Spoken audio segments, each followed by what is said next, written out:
So today we had grand plans to do a nice driving tour for you of the hills and talk through those, but it's raining in LA and there are huge puddles everywhere, and LA comes to a standstill when it's raining, which is ridiculous, I know, especially for me when I'm from London and it rains all the time. So I thought, Dominic and I were talking about it, we thought, let's film something inside instead, but it is ridiculous that LA stops when it rains. So we started talking about ridiculous things about LA in general, and we thought it would be really fun to talk about them to you guys. Yeah, we wanted to share all of the craziness of living in LA because it really is a pretty unique experience.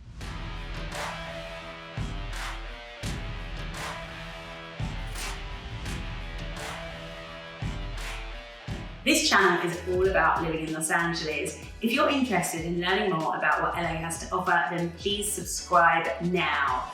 I'm Anj Catalano. And my name is Dominic Labriola, and we're realtors with Craft & Bauer.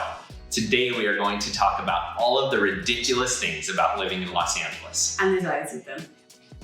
First of all, let's talk about the fact that wherever you go, there is valet. Everywhere. Whether my son goes to preschool and they have a valet line, which is one of the most ridiculous places. Even the grocery store has valet. Yeah. The next ridiculous thing about living in Los Angeles is that when people tell you how far away they live, they're actually talking about not a distance in miles, but they're talking about how long it's going to take them to get there.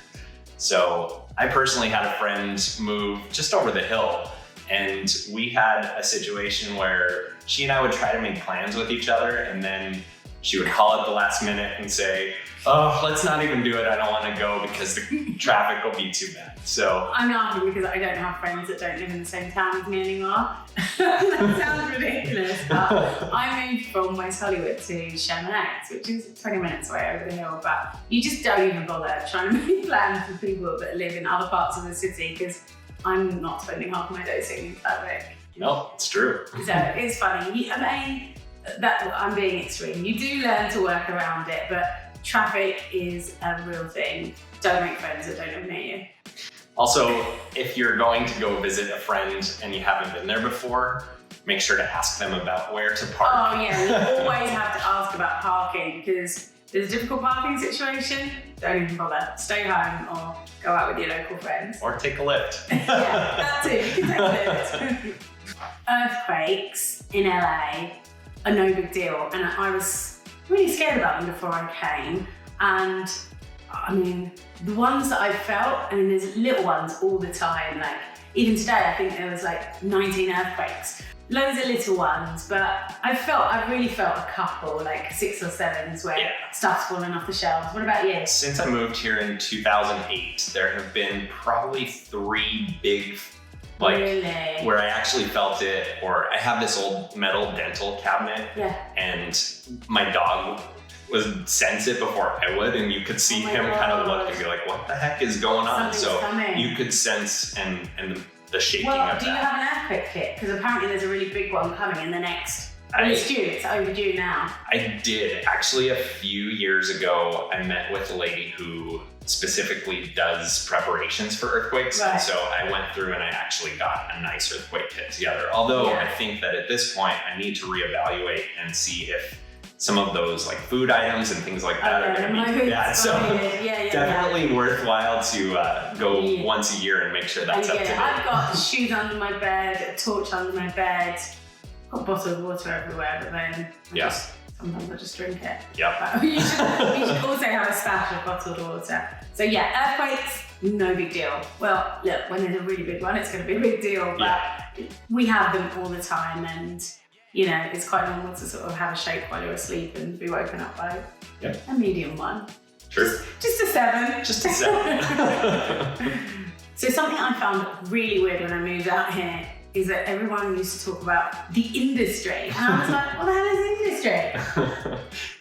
They're meaning the entertainment industry, which apparently is the only industry in Los Angeles. So in LA, people were talking about, oh, they're in the industry. Oh, do you work in the industry? Yeah, they mean the movie business, TV business, the entertainment industry. And everybody's trying to get into the industry. So people you meet who are your wait staff or your Uber driver. Oh my God, I can't tell you how many aspiring actor Uber drivers I've had. Yeah, everyone in the entertainment industry. It's actually quite rare that we're not. They're either realtors or they're in the entertainment industry. It's true. So people think of Los Angeles as this big city, but really there are a bunch of little cities that are attached to each other. So communities like Burbank, Santa Monica, Beverly Hills are actually their own cities. They're in Los Angeles County, but they're not the city of Los Angeles. They even have their own police departments. But I find that so weird. Like, I know when I was growing up and I would think about LA, I would think about Beverly Hills, but it's actually not even part of LA, is it? No, it's a whole separate city. Yeah, and they have their own police departments. Their own police, their own city halls. It's an entire different city government. School systems, they're all managed, quite differently. Yeah. So I know that in a lot of other places in the States, there are like loads of bugs and rats and things like that, which of course LA has those. But I think the biggest thing that I worry about the mountain lions, and coyotes. Yeah, when you're hiking. I've seen a snake at the top of Runyon Canyon before. Yeah. That's scary. Yeah, you have to remember that we are in a city that is, they were here before we were. Right. And we built this city around them. Right. So there is natural wildlife all around. So mountain lions, coyotes. The other night, with it being raining the last few days, I'm worried about letting the dogs out into the yard without just going out. Last night I saw a raccoon, and 2 days ago I saw a possum in the yard. So I can't just open the door and let the dogs run out. Would they go after your dogs? And so I'm putting mud boots on in the middle of the night to take them out to make sure that they're not getting into animals. Oh, poor doggies. Right, so you have to be really careful with your dogs. And if you have a small dog, you really have to be careful about coyotes because they'll come and they'll snatch them up right out of your front yard. So be super careful. So I think it's a real California moment that when you fly into LA, if you've got a day flight, actually even sometimes a night flight, you can see in and out. Yeah. And that's like, I know when I think about California, when people come from London, my friends, everyone wants to go to In-N-Out. Yeah. What do you think about In-N-Out? Do you like it? Well, I know that you happen to be more of a Shake Shack. I'm a Shake Shack person. I go to Shake Shack every week. I think I am definitely leaning more towards the In-N-Out side, but really, so I like the burgers at In-N-Out, but the fries, I just think they taste like cardboard. You have to have them hot. If they're not fresh, hot, they're not as good. But I just think they taste like cardboard. You can have In-N-Out. I'm going to be at Shake Shack if you need me. Sounds good. The next thing to talk about is dogs. Yep. Angelinos are obsessed with dogs. They go everywhere. You're a dog owner now. I'm a dog owner. I'm a little bit of a nut. I don't go to the extent that some people do. You will go into every shop and find dogs there. Dogs in handbags. They're everywhere, aren't they? Under the table. Dogs in the supermarket. Yeah. Which I tend to, if it's an outdoor space and dogs are allowed, I bring them, but I don't bring dogs into the grocery store or into a lot of people take their dogs to work, don't they? That's true. Yeah. Yeah. Some people will take certain jobs because they can take their dogs with them all day. Dogs are more important than kids in LA, I feel like. I think you're right. Yeah. Oh, I've got a great story for you about dogs and how they go everywhere. So in my first year in LA, I was at brunch with a friend of mine and he had loads of stuff. And guys never have bags. So he was like, take a bag. Like, I need to throw my camera in there and all sorts of stuff. And I took a handbag, and this is also why you should never put your handbag on the ground. I took a handbag, left it on the ground behind my chair because there wasn't like a hook or anything at brunch. And we were sitting al fresco, and I guess a table came and sat behind us. I wasn't looking behind me. The lady had a little dog, and the dog peed in my bag. So she literally had to tap me on the shoulder and say, I'm really sorry, but my dog's peed in your handbag. Oh, that's terrible. Peed all over my friend's camera. Luckily my phone was on the table, but yeah, that was gross. I ditched the handbag. Yeah. I had to. So here's one of my pet peeves. Go on then. traffic tickets and parking tickets. Oh my God, I've had so many parking tickets, haven't you? I mean, you literally have to just make a budget line item in your, you're gonna spend about $1,000 a year on parking tickets if you aren't constantly vigilantly thinking about where you're parking. It's insane. Each parking ticket is like $68, $75. To $75, yeah. It's insane. Yep. And the reason that it's annoying is because parking signs are so hard to decipher. Impossible. They're like a riddle. They're impossible. Yeah, we'll show you. There are ridiculous signs, and instead of just telling you when it's okay to park, they tell you all these different times of when not to park. All these overlapping exclusions. It's very, very confusing. Definitely. Have you ever been to the Magic Castle? No, I've heard of it. What is it, like magicians? So it's actually pretty cool. I've been a few times. You have to know somebody who can get you into the Magic Castle. I don't know anyone. I feel like most people can get somebody. So either you know a magician who has a connection. Right. It's pretty cool. They do like brunches and meals. If you do happen to get in, make sure that you have your photo taken, because then you get to come back again. And so it's a pretty cool experience for people who are from out of town. Right, you need to get me in then. I know. Because I've been here 10 years. We'll make a plan. You have to come see. Can't be a nobody in LA. Yep. Okay, I need to go. For sure. Great. The next thing I want to talk about is the metro. Riding the metro, public transport. And obviously, in most cities, getting public transport, going on the metro or the tube if you're a Londoner, it's no big deal. Like everyone does it. I used to get the tube to work every day. But I think, LA really has a reputation as a driving city, and everyone said to me before I moved out here, you're just gonna have to get a car. It just has to be part of your budget. Yeah. And it really does. Have you ridden the metro here? Yeah, once. When I first moved here in 2008, I did a scavenger hunt, and we rode the metro as part of it from Universal Studios downtown Los Angeles. Yeah. But it's really not a part of most people's daily life. Cars are so much more prevalent. Yeah. Although they're doing a lot of really cool expansions. Yeah, they are. Right now they're actually renaming the structure. So the lines used to be known by color, and now they're changing and building additional lines. And so they're actually going to be known by letter. So it is improving, and it's been a many-year-long process. Yeah. But I went 10 years ago, and I went on like a Friday night or something, because I was living at the time in West Hollywood, and we wanted to go to a game at Staples Center, and we were like, we'll just get the metro, let's be brave. But it was busy, there was a lot of drunk people, and we didn't know what we were doing, and it was scary, it was confusing.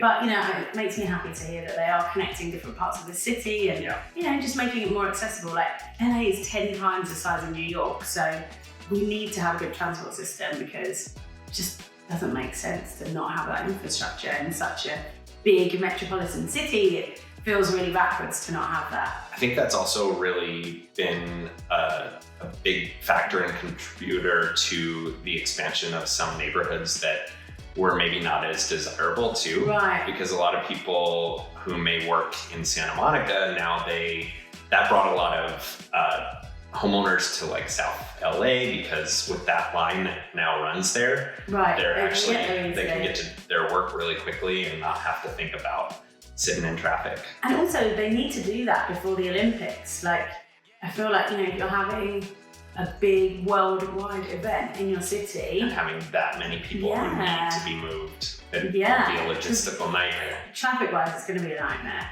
if they don't have some extra public transport. They've got to figure this out. For sure. And I'm all for it. Yep. So people think about Hollywood. You think about the Walk of Fame.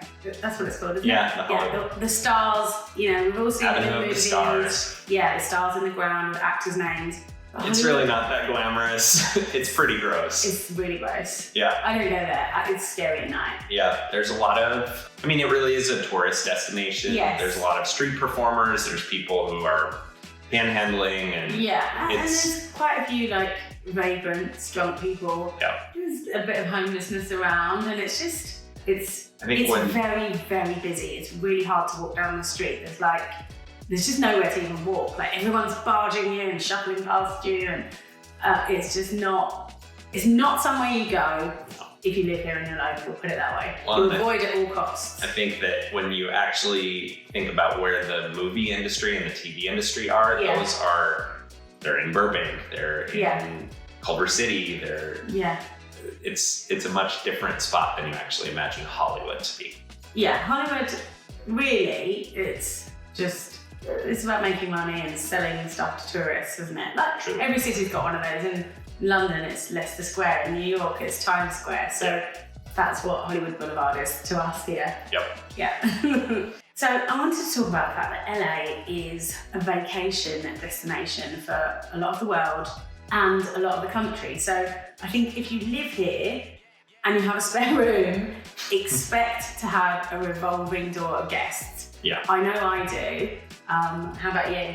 Yeah, I think that people think of, for them, they're coming on vacation. They're coming here to experience the city and do new things. 300 days of sunshine. Yeah. So, and I think the other funny thing about that is people who say that they're in LA and to come and see them, but really they're in like Anaheim or something like that, and they don't understand the distance between things. Let's get dinner let's have lunch, let's have dinner. It's like, well, you're actually 3 hours away from me, so that's not in traffic. I like you, but we're not going to get together. Yeah. So the revolving door of guests is one thing, and you know what else is so annoying about that is that, like, for me, all my friends and family come from London and they're on vacation. They want to go out every night, and I'm working. So it's like I'm part of 10 vacations a year. Yeah. Well, it's not really vacation for me. No. I'm working and living and, I've got the school run in the morning. So, sometimes it's a little bit hard trying to navigate everyone else's vacations whilst you're trying to have a normal life. Yeah. So speaking of the weather, today obviously rain, but I think that a lot of people, there's the cliche that Los Angeles is perfect all the time, but one of the things that you will notice living here is that the hottest months are actually like September, October. Yeah. I used to run marathons with Team in Training, and we would do big long runs in October. It was 110 degrees one day, and so you're out there running 15 miles on a day in 110 degrees. 1.5 miles. And coming from a small town in northern Arizona where it snows by that time, it's a real shock to the brain to go, wait a minute, it's this hot out at this time of year. But all the fall stuff is in the shops in September, October, all the Halloween stuff, and it's really, really hot as well. Everything with timing here is off. Even, the other day you posted that picture online of... I went to Target on December 30th and they had Easter eggs out. Yeah. And I posted a picture of it on my Facebook and social media because I was like, what the hell? How can you have Easter eggs out when Christmas was 5 days ago? I'm sorry, Target, you need to calm down. That's insanity. It's really weird. You don't know what time of year it is when you live in Los Angeles. No, you really don't. And as nice as it is to have, sunshine all year round, like even when it's really cold, it's generally, well, when I say really cold, I mean hoodie weather. It's generally sunny during the day and then at night it drops down. But sometimes I do miss seasons. I miss buying winter jackets. And the biggest inconvenience is having to wear something that will shed the water versus needing something that is a parka. Yeah. And then, what happens is you just end up not really... I saw a really nice sweater last week in the shops. I thought, what's the point of buying it? I've got 5 sweaters and that's enough because most of the time I'm too hot to wear them and you don't need them. Yeah, it's true. So another ridiculous thing about living here is both mudslides and sinkholes. Have you ever experienced either of those? No, I think the closest thing I've come to that is because it's been raining for the last few days. On Friday, Laurel Canyon was shut down, and I had friends that were moaning that it took them 2 hours to do a 20-minute journey on the hill because, everybody had to go an alternate way, and That's kind of Yeah. the most I've seen. But I think I don't live on a hill. No. I've always lived on quite flat land. I've been lucky. So the weather can cause mudslides. You have to be super cautious. It's actually something you need to keep into account when you're buying a house. Right. We'll have geological inspections done during the course of escrow to make sure that the house is on a stable foundation and that the house isn't going to wash out from underneath you. Right. The other thing that I've experienced living here is because the infrastructure of the city is 100+ year old, Right. not only are the water lines and things like that buried under the ground, but they're old. And so we had a water line break when I was living on Colgate, and it completely just created this big sinkhole in the middle of the street. Oh my God. And So it what took happened? months for them to come and repair and make things better. So it's definitely a weird thing about living in LA. There's loads of weird things going on under the streets in LA. Yeah. Was it you that was telling me about the oil rigs? Yeah, so there are all these active oil rigs all over the city. And I mean, you think about the La Brea tar pits where this city is built on oil. So Right. everyone talks about Texas being like the big Yeah. oil state, but there's a ton of active oil rigs going on. We'll show you some pictures of some of the actual buildings, but there are buildings that are just no windows and you think, oh, that just must be some abandoned warehouse or something. But it's literally this big tall building with an active oil rig inside of it. Oh my God. So I really didn't know that. Okay, well that's a fun fact that I've learned today. yeah, pretty crazy. Amazing. So LA is a movie town, and you know, people are really into watching movies, and especially watching movies outdoors because we have the weather that supports it. The weirdest place that I've seen a movie outdoors is the cemetery. How about you? Have you been to the movies at the cemetery? I have. I actually really enjoy it. We Yeah, get I like it picnics too. together. Yeah. It's really strange to think like, why are we here? Yeah, and at Halloween you can do, and they can run them like 3 back-to-back vampire movies, and it's at night, and you're literally there by the graves, and they do a picnic. Like, you're not allowed to walk on the graves or anything. No. There's like a big field next to the graves, and yeah, they sell popcorn, champagne. Yep. Some people Pack picnics. Yeah. They bring blankets in, little chairs. Like, it's a whole experience. Yeah. People are getting drunk and stoned and, you know, geeking out to vampire movies and Buffy the Vampire Slayer in the cemetery, which I think is so weird. Have you been to any weird graves here? So I've actually gone to Marilyn Monroe's gravesite. I have gone, so hers is in Westwood, Right. by the one right by UCLA. And then when I've been at Cinespia, I've looked around for different people. I can't remember who was there, but it's kind of cool to see. Yeah. Do you recognize any of the names? I've never done that in any other city. Like, No, it's a very weird thing to look at famous graves. It's kind of morbid and weird, but you know, LA's kind of comical about death. Like the coroner's office in LA has a gift shop, and it's called Skeletons in the Closet. Yeah. Which, insane. yeah, I think it's really funny. Yep. So I hope you've enjoyed this video. We just wanted to talk about silly and quirky, fun little LA things that if you're thinking about moving out here, will, I don't know, hopefully either sound fun or you'll hate them and think you don't want to come. Either way, I hope it's useful. Yeah. Have a good day. Thanks for watching. Bye.